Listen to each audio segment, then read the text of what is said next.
Wow. Going off script here, but we're going to have another panel on courageousness. And good afternoon. I'm honored on behalf of my family to present the ADL Daniel Pearl Award to Nuseir Yassin. In a few moments, Imam, Abdullah, and Antepli will formally introduce our honoree. But before he does, I'd like to make a few remarks about my friend Danny and the purpose of this award. Danny and I attended the same elementary and middle schools. We spent a lot of time together, both in class and after school. I still fondly remember all the goofy, innocent kid things that we did, like our messy, wonky candle-making project, and trust me, you would not want to buy those candles. Danny had a gentle manner. He was super smart, but was low-key about it. He was funny and had an infectious laugh. It seemed like he always had a smile on his face. Although Danny and I went to different high schools and universities, I'm glad to say that we remained friends and kept tabs on each other over the years, especially through shared friends when Danny's journalism took him abroad. After Danny's untimely and brutal death, well, murder, my family established the award to honor the memory of my childhood friend. More importantly, we established the award to foster, encourage, and recognize efforts to promote mutual understanding, appreciation, and respect in Islamic and Jewish communities for each other's shared values and differences. In keeping with Danny's journalistic mission, we resolved to honor those individuals and organizations who find the courage to cross parochial and cultural divides to report on often misperceived and sometimes completely unknown communities in the effort to explain and demystify Jews to Muslims and vice versa.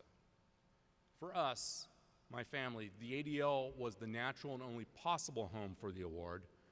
At its core, the ADL stands for securing justice and fair treatment for Jews and all citizens alike. The ADL values human rights and dignity. It uses truth to advance these values and to expose those bigots and fanatics of all stripes who oppose them. Promoting these values and pursuing truth was Danny's life mission. As a journalist, he was driven to tell the stories of the neglected and the misunderstood.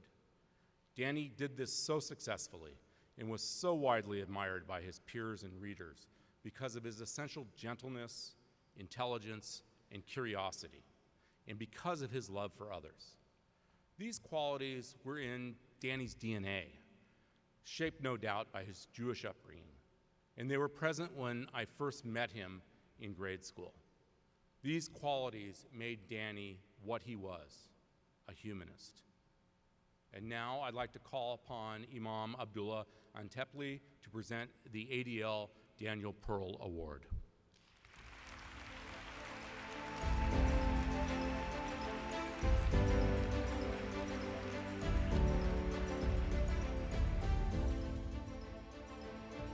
Good afternoon, everyone. Assalamu alaikum. Oh, somebody's teaching Arabic here. It is a distinct pleasure and honor to be here as the recipient of the Daniel Pearl Award last year to introduce my now friend, Nuseir Yassin, who will be receiving this award. And I think the word and the joke in the street is ADL gave the award to me last year so they can lower the bar and give it to Nas daily.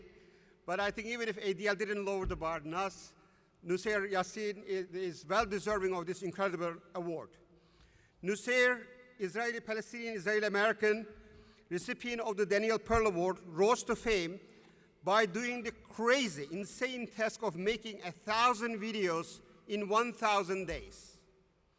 Now he is focused on building Nas company, the community company. They make video content, craft incredible experiences, and build powerful technology tools for community builders around the world by reaching over 300 million people every month. He has transformed the way people connect both online and offline. And if you haven't read his statement, his hyphenated multiple identities as Israeli Arab, Israeli Palestinian, in response to the heinous, barbaric October 7 act. I highly encourage you to Google and read that statement. It's an act of courage, an act of moral courage for him to speak in that level of moral clarity.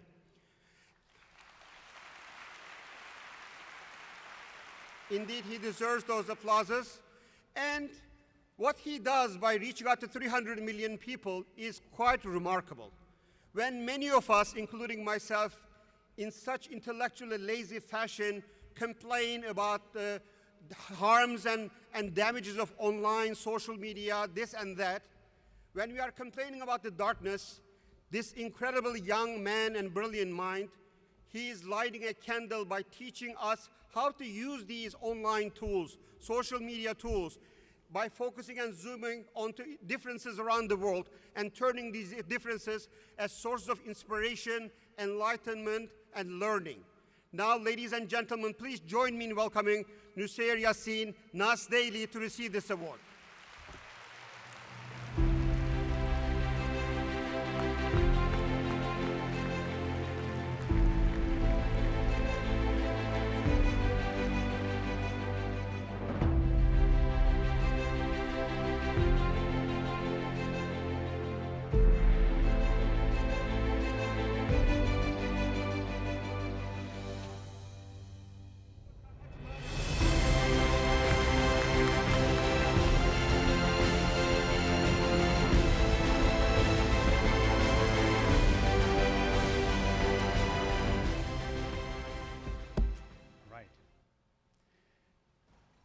Seven assassinations.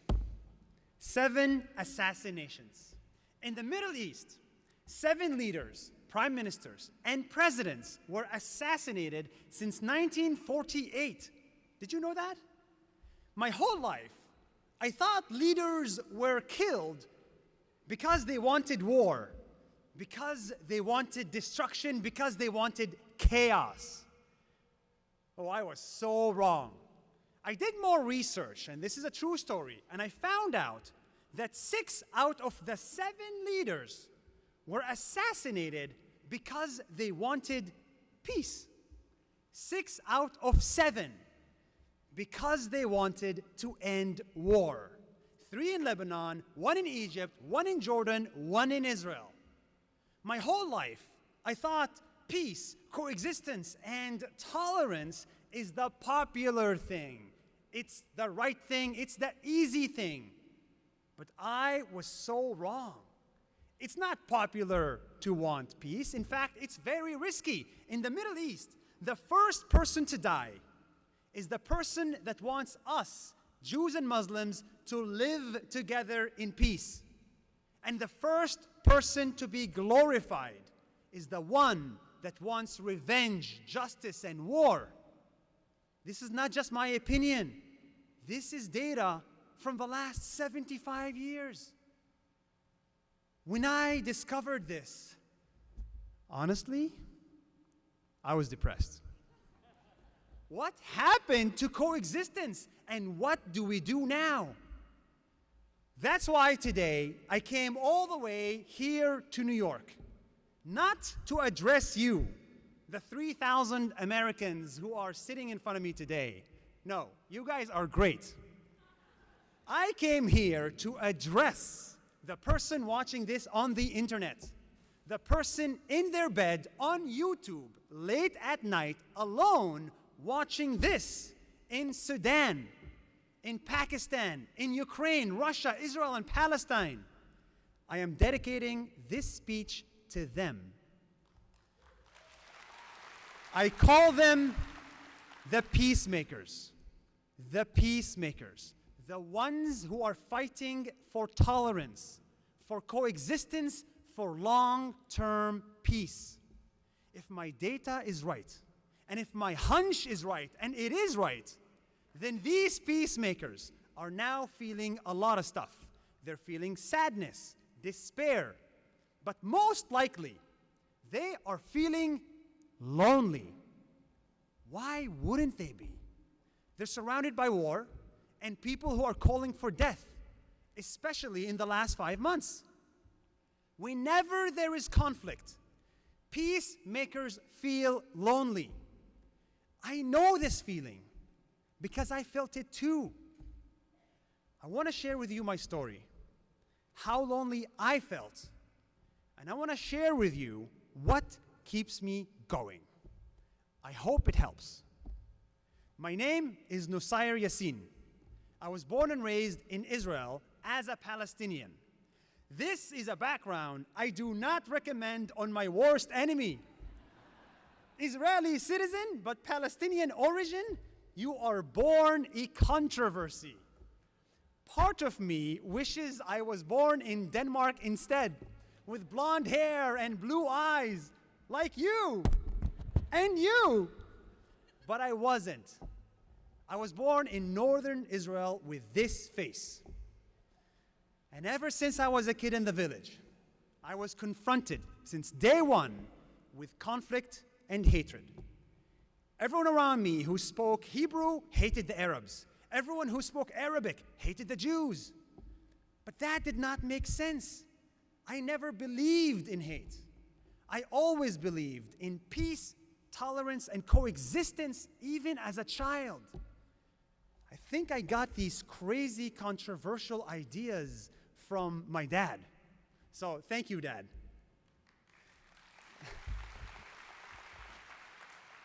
15 years later, I came to the United States with the same ideas and started Nas Daily, one of the largest social media companies with tens of millions of followers and a strong team of 100. I ran it for 8 years under one mission: bring people together. That's it. After all, Nas in the beautiful Arabic language means people. Everything we do, touch, or say must bring people together. That is our only rule. From content to education to technology, we only bring people together. And then October 7th happened. The world changed. Everything became upside down. Bring people together? Get out of here. It's time to get justice. It's time to kill or be killed. It's not the time for together. It's time to destroy the other, especially if they're Jewish or Palestinian. So I did what we always do: remind people that coexistence is the only solution.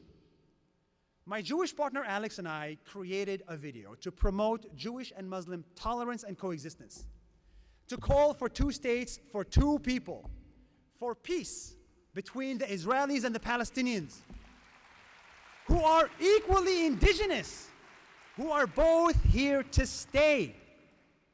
But that message, that exact message, is not popular. Remember the number I shared above? 6 assassinations. It is not popular to call for peace, whether you're a leader or a follower or a silly YouTuber, especially at times of war. And I felt that on my own skin. Immediately after our message, I lost a $1 million deal, I lost 10 friends, and created 10 million haters. That was the price I paid, and I was willing to pay it. And I'm not the only one. I'm not the only one paying the price. To the person watching this on the internet, through these cameras, the peacemakers, the ones who feel lonely today, you can relate because you pay a price too. Every time you speak up, someone tells you to shut up.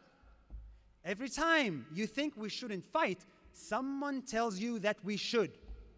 That's why there are so few of us.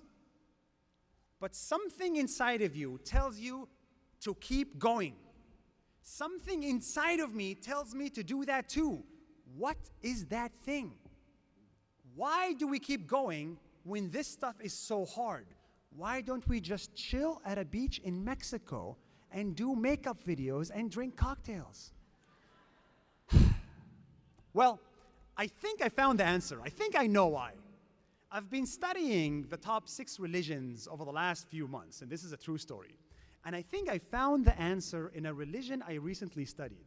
It's all the way in India, in Hinduism. Hear me out. In Hinduism, they believe in the concept of dharma. They believe each one of us is born with a responsibility, a duty, an obligation to this world. If you are alive on this planet, you have a responsibility to do what you are born to do, no matter what. My dharma is to bring people together. The doctor's dharma is to heal people. Your dharma, the peacemaker, your dharma is to bring peace and work towards peace. This obligation is so important because you cannot avoid it, no matter how hard it gets. Here is an example. There was a Hindu priest sitting by the river. He saw a scorpion drown. A scorpion drown. He picked it up in order to save it.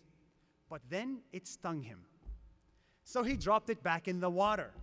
The scorpion started drowning again, so he picked it up again. And it stung him again and again. And he kept doing this again and again and again.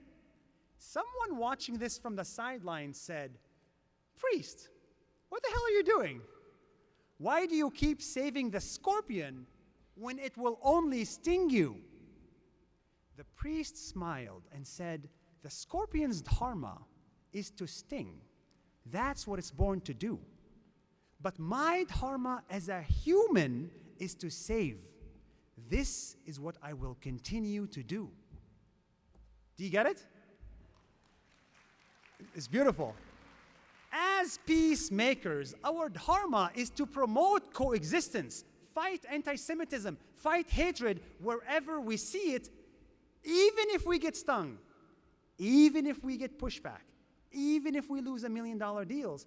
We must continue our work because that is our dharma. That is our obligation in this world. I'm not Hindu, but I believe in dharma. And I know Daniel Pearl did that too. The biggest example of this, the guy whose name is on this award, his obligation in this world was to bring people together. It was to tell the story of the other in faraway lands. It was to unite and humanize. He went where many of us are scared to go, to war zones. Unfortunately, he paid the ultimate price for his work. And I'm here today because of him, to continue his dharma and mine. Dear peacemakers, we all pay a price for speaking up. But if you notice, we have no option but to speak up. It doesn't mean we're not afraid. I am super afraid. To this very moment, right now, I am afraid. Every time I say the I word or the P word, Israel or Palestine, I get afraid. Courage does not mean you're not scared or afraid. Courage means you are scared. You know the price you're going to pay. You know the consequences of what you're going to do, but you're willing to do it anyway. You're willing to pay the price. That's the definition of courage. To the peacemakers, whether in Ukraine and Russia, Israel or Palestine, remember that the world is divided into two worlds. Short-term world, long-term world. In the short term, the world will make you pay a heavy price and feel lonely. But in the long term, the world will bend towards you. It will bend towards coexistence. I believe in that. Over the last 5 months, we've noticed a sharp rise in hate across the aisle. That 5 months, that is the short term. That is when we all feel lonely. But I'm still so optimistic that things will get better. Coexistence is inevitable. Because I am Israeli and Palestinian, I saw a glimpse of the future. I saw coexistence and lived it. I saw my Palestinian mother and father who hosted 30 Jewish people in their home like they are one big family. I saw my Jewish American friends in Ohio, the Jacobs family, who hosted me in their home 15 years ago. And because of them, I got into Harvard and came to America. That's the future I want to work towards.